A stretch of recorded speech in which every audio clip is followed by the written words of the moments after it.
दोस्तों, ये ऐसा है कि शब्दों में जितना भी शब्दों में सच नहीं आ सकता, ठीक है, ये तो पहले ही समझ लो कि सच जो है वो शब्दों में नहीं आ सकता।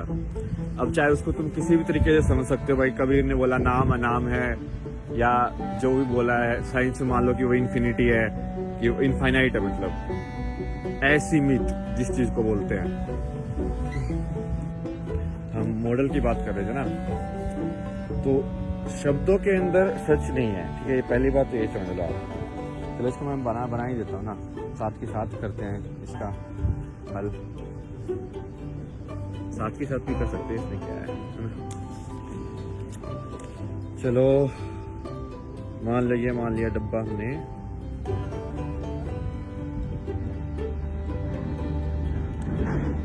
शब्दों का, ठीक है। तो भाई ये है हमारा शब्दों का पिटारा।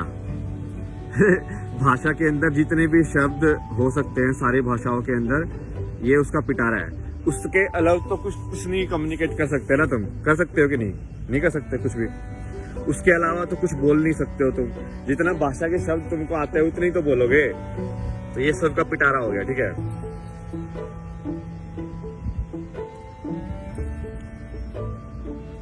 अब जितने भी मेरे शब्द हैं सब इसी पिटारे के अंदर है, जितने भी, और माइंड जो है जनरली वो इसको यूज करता है, इस पिटारे का। पर इस पिटारे के अंदर कोई भी कन्वर्सेशन करने का, इस पिटारे के अंदर कोई भी बात करने का फायदा तभी होगा, मतलब उसका एक ही फायदा है कि तुम फाइनली यहाँ पे पहुंच जाओ, जो कि असली सवाल जो है, मतलब इस पिटारे के अंदर तुम कोई भी सवाल पूछोगे मैं जवाब दूंगा, ठीक है, ऐसे एरो बन गई। फिर यहाँ पे तुमने सवाल पूछा तो मैंने जवाब देके उसको इस साइड कर दिया। फिर तुमने सवाल पूछा मैंने जवाब दे दिया, ऐसे हो गया। फिर तुमने सवाल पूछा मैंने जवाब दे दिया। तो आप देख रहे हो ऐसे एरो के हिसाब से कि हम घूम इसी के अंदर रहे हैं, हम घूम इसी पिटारे के अंदर ही रहे हैं, उस टाइम पे भी हम बाहर नहीं निकले हैं। क्योंकि सवाल भी पिटारे में था तो जवाब भी पिटारे में ही रहेगा। बट इससे क्या हो सकता है कि तुम घूम घूम के और असली एक क्वेश्चन पे आ जाओ, ये सब साफ हो जाए और एक ही क्वेश्चन बचे फिर बस लास्ट के अंदर। अब उस क्वेश्चन का तरीका बहुत अलग अलग हो सकता है। कोई इंसान हो सकता है कि उसको इस फॉर्म में आए कि फिजिक्स, मान लो कोई साइंटिस्ट है तो वो इस फॉर्म में आ जाए कि सबसे छोटा पार्टिकल कौन सा है, कितना ज्यादा, मतलब एंटिटी तो वही चीज होगी ना, इनडिविजिबल जिसको बोलते हैं। इनडिविजिबल मतलब जिसको तोड़ा ना जा सके। कोई सबसे छोटी इनडिविजिबल एंटिटी कौन सी है यूनिवर्स की, तो यदि उसको तुम डिस्कवर करते रहोगे, माइक्रोस्कोप बनाते रहो 10 टाइम्स 10 × 9 टाइम्स जूम कर करके, और भाई जैसे जैसे पार्ट ऑब्जर्व करने के तरीके तुमने निकाले हैं, ठीक है, निकालते रहो, तो तुम फाइनली कहीं ना कहीं तो पहुंचोगे कंक्लूजन पे ना। तो वो एक कंक्लूजन जो असली सवाल है वो ठीक है। यही सवाल रिलीजन के अंदर गॉड के फॉर्म में भी डाला गया है। तो गॉड का फॉर्म भी वही फॉर्म है कि भाई गॉड मतलब क्या है कि जो हर जगह है, सब कुछ जानता है, सब कुछ कर सकता है, सब, मतलब जो सब कुछ वही है बेसिकली, समझ रहे। तो वो क्वेश्चन भी वही क्वेश्चन है जो साइंस वाला बंदा पूछ रहा था कि सबसे छोटी चीज कौन सी है जो जिसको तोड़ा नहीं जा सके।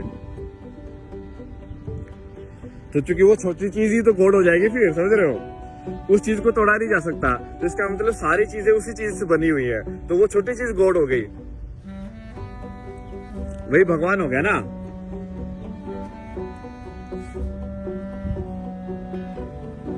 और भी हैं, मतलब योग या ये सब जो प्रैक्टिस है लाइफ की, नीति का जो तरीका हो, क्या तरीका है कि यहाँ पे तुम सबको क्रॉस कर रहे हो बेसिकली, तो उसको बोलते हैं कि जैसे ये मैं तरीका मैं भी यूज करता था।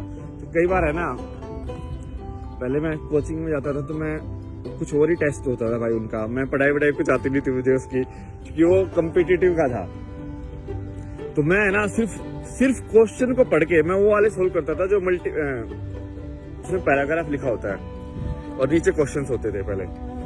तो उस पैराग्राफ के अंदर भी नॉलेज होती है बेसिकली। उस पैराग्राफ के अंदर समझाया गया है कि जैसे वो समझाएगा पहले एक पैराग्राफ के अंदर की प्रोबेबिलिटी क्या होती है, P/Q होती है, और फिर ये ऐसे है, और फिर 3 क्वेश्चन होंगे।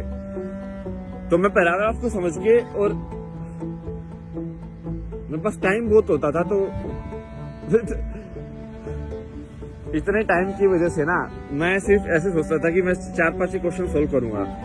तुम आराम से पढ़ता था उसको, तो इसलिए कि तुम किताब पढ़ रहे हो, ठीक है, और वहीं पे पढ़ के, वहीं पे समझ के और वहीं पे अप्लाई कर रहे हो। बट उसमें ना सीधा सीधा अप्लाई नहीं होता था, क्योंकि तुमको इतना ज्यादा इन्फॉर्मेशन है नहीं, उसमें इतना ज्यादा बताया नहीं गया। तो मैं क्रॉस कर करके देखता था, तो ये तो नहीं हो सकता, चलो। और बहुत बार इनका एक ट्रिक होता है कि कंफ्यूज करने के लिए एक ही टाइप ढूंढो, तुम टाइप का आंसर कौन सा है, ठीक है। जैसे मान लो पूछा कि ये इलेक्ट्रॉन की एनर्जी कितनी होगी, तो मान लो एक जवाब है 10, एक जवाब है 3 × 10⁹ और एक जवाब ऐसे कुछ है। तो तुमको समझ रहा है कि 10 बिल्कुल ही अलग है, तो इसको तो हटा दो। क्योंकि जनरली यदि प्रश्न बनाने वाला इंटेलिजेंट है, तो उसने 3 जवाब तो ऐसे दिए होंगे जो एक जैसे होंगे। थोड़ा थोड़ा अंतर होगा, जिसमें एक पॉजिटिव नेगेटिव का ही अंतर होगा, क्योंकि कई बार आंसर में वही उल्टा पुल्टा होता है। तो मैं वैसे कर करके जवाब देता था। तो जो नीति का जो तरीका है, वो वही तरीका है कि तुम सब चीज को काट रहे हो, कि इसको हटा दो पहले, फिर इसको हटा दो, फिर इसको हटा दो, फिर इसको हटा दो। उसको एलिमिनेशन का तरीका बोलते हैं इंग्लिश के अंदर ना, कि इंस्टेड ऑफ क्या है तुम क्या नहीं है पे फोकस करके जा रहे हो। और जब वो क्वेश्चन तुम पहुंच जाओगे ना, तो इन सारे बातचीत का सिर्फ एक ही मान लो, तुम एक ही पड़ाव है कि तुम असली प्रश्न तक पहुंचो अपने आप, बाहर से नहीं, अपने आप पहुंचो। तो अपने आप पहुंचना पड़ेगा तुमको, बस वो कंडीशन है। यदि प्रश्न भी मैं ही दे रहा हूँ, उत्तर भी मैं दे रहा हूँ, तो तुमको क्या मिलेगा फिर? प्रश्न तो तुम्हारा वाला चाहिए ना भाई, तभी तो फिट होगा आंसर तुम्हारा। आधे लोग ना आज के टाइम पे ना नकली प्रश्न लेके बैठे हुए हैं। उनको भगवान एक्चुअली है कि नहीं, इन सब में कोई मतलब नहीं है। उनको बस भगवान का ऐसे कंसेप्ट पसंद आता है, ताकि वो उसका फायदा उठा सके कि भाई कहीं भी कुछ हो जाए तो भगवान का नाम लगा दो। या कभी कुछ लालच आ रहा है, कुछ मांगना है, तो भगवान का नाम लगा दो। या तुम्हारे पाप को जस्टिफाई करना है, तो भगवान का नाम लगा दो कि हाँ मैं 5% वापस दान दे के आता हूँ, तो हो गया मेरा कोटा, मैं कुछ भी कर सकता हूँ। यही थोड़ी होता है, मतलब वो तो तुम टाइम पास कर रहे हो। वो तो बेसिकली बस तुम इस डब्बे के अंदर ना अब मछली बन गए हो, और तुम इसी के अंदर ही घूमना चाहते हो। तुम चाहते ही इसके अंदर घूमना, तो तुम इस प्रश्न का तुमको मतलब ही नहीं है, मतलब। तो वो तो अलग ही जनता है। और एक और डायग्राम मैं तुमको बनाता हूँ इसी के संदर्भ में ना। वो क्या रहा है आज के जमाने में, कि ये प्रश्न तक लोग क्यों नहीं पहुंच रहे हैं, ठीक है। ये जो असली प्रश्न है, असली प्रश्न तक कोई क्यों नहीं पहुंच रहा है, ये असली प्रश्न है, और फिर ये सत्य है, फिर आप सत्य तक पहुंचोगे। हम सब यहाँ पे घूम रहे हैं, क्यों घूम रहे हैं, क्यों इतना मुश्किल है ये सब? तो उसका जवाब क्या है कि इसके अंदर ये जो आपका जो पिटारा है ना, इस पिटारे के अंदर आपको घुमाया जा रहा है लालच या डर से। तो आपका ये जो आज की जो जैसे आप पूरा जो प्रोग्राम किया गया है, सिस्टम जो हो रहा है, जैसे आज भी एजुकेशन जैसे आपको दी गई, फिर आपको जैसे जॉब का पूरा दिया गया, फिर आपको पूरा फैमिली सिस्टम का जैसे बना हुआ है, वो पूरा है कि आपको इस पिटारे के अंदर ही घुमाया जाए पूरे टाइम। तो वो बनाया ऐसे गया है कि आप पिटारे के अंदर घूमते रहे। तो यदि आप उसमें पूरा इतना विश्वास रख के चलोगे, तो आप घूमते ही रहोगे फिर। और फिर उसके अंदर भी ऐसे गेम बना दिए गए हैं, गेम के इस पिटारे के अंदर कौन सबसे तेज दौड़ेगा, इस पिटारे के अंदर कौन सबसे ज्यादा पैसा कमाएगा, इस पिटारे के अंदर कौन सबसे लंबा होगा, इस पिटारे के अंदर कौन सबसे सुंदर दिखेगा, इस पिटारे के अंदर, ये ऐसे गेम बना बना के तुमको यहाँ पे टाइम पास कराया जा रहा है पूरे टाइम इसी डब्बे के अंदर। तो और तुम भी ऐसे घूम रहे हो, और गाजर दिखाई जा रही है तुमको सामने ऐसे लटका लटका के, और तुम पीछे गाजर गाजर गाजर खाऊंगा मैं खाऊंगा ऐसे घूम जा रहे हो।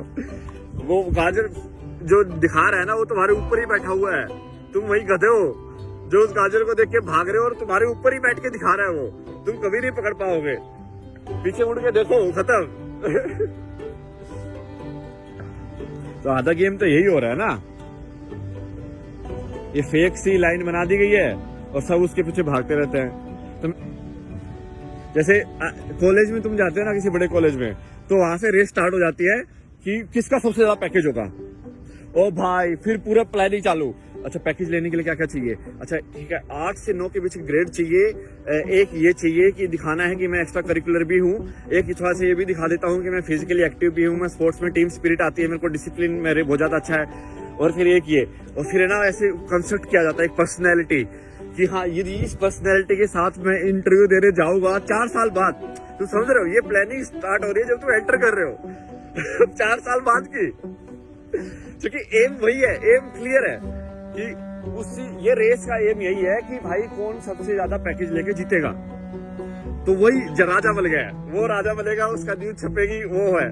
बाकी सब कुछ भी करके जा रहे हो, किसको क्या मतलब है, हम तो इसी रेस में भागेंगे। ठीक है, तो भागते हैं भाई लोग, क्या खतरनाक भागते हैं। और भाई मैं तो ऐसा परेशान हो गया था बीटेक के टाइम पे, जब मैं इंटरव्यू में देख के ही परेशान हो गया। मैं तो बैठा ही नहीं, बट मैं लेकिन ऐसे मेरी ऐसे गर्लफ्रेंड थी ना वहाँ पे, तो उसका इंटरव्यू था। और तो मैं उसको भाई वो बोल रही कि नहीं ऐसे क्वेश्चन का ऐसे जवाब देना चाहिए।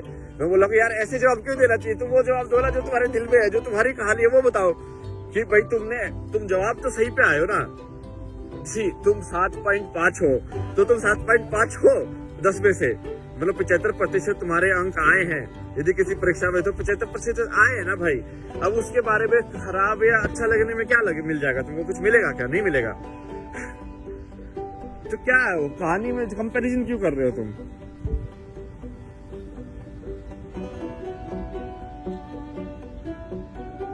क्या पता तुम सीधे मुंह से वाला हो, रैपर वैपर खतरनाक कुछ भी हो सकते हो। तो क्या पता तुम खतरनाक क्रिकेटर हो, क्या पता तो क्या हो, बट तुम उस 40 पे ही अटक जाओगे, 50 पे अटक जाओगे, 75 पे अटक जाओगे।